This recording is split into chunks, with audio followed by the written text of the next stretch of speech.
चाँद जैसन चेहरा, रूप सुघर सुनहरा।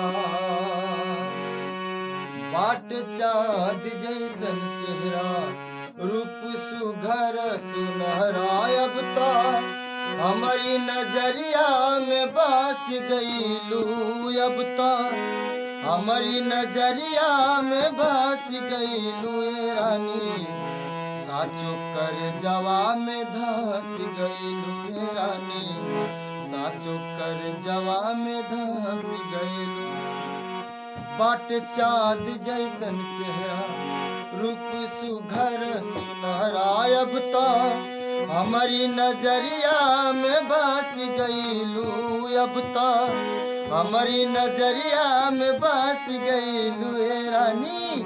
साचो कर जवा में धस गईलू ए रानी, साचो कर जवा में धस गईलू।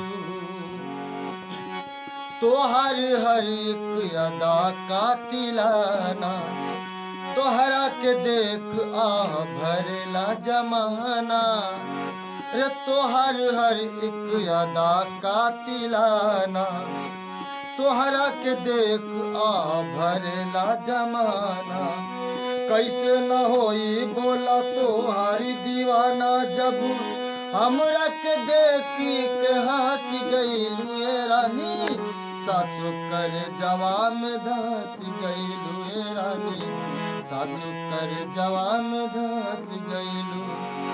बाट चाँद जैसन चेहरा, रूप सुघर सुनहरा। अब तो हमारी नजरिया में बस गईलू, अब तो हमारी नजरिया में बस गईलू ए रानी। साचो कर जवा में धस गईलू ए रानी, साचो कर जवा में धस गईलू।